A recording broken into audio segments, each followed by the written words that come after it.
Hello everyone, I'm Samuel Lipscomb from Auburn. I'm a freshman here, and right beside me is, I'm sure you realized, R2-D2 from the Star Wars franchise.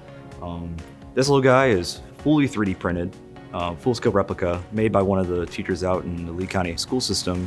A little breakdown, he's pretty capable. He can turn his head and make the normal sounds that R2-D2 does in the movies. We got a few more plans for him, but really he's just a good kind of case in point about how we engineers work together as a team to build these kind of things and show them to the public in order to create interest in engineering as a field.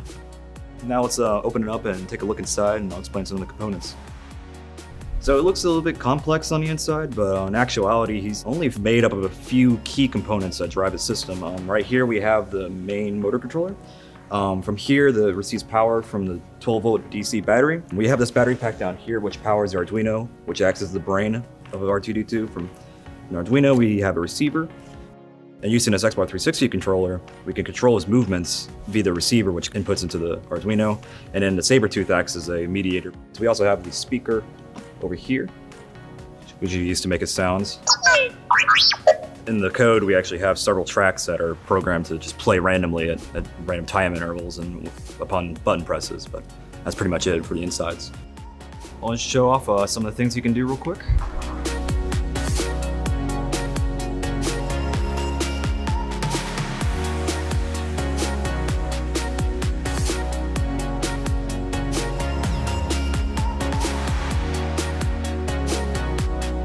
Thank you guys for dropping in and checking in on R2-D2. We hope to see you on campus, War Eagle.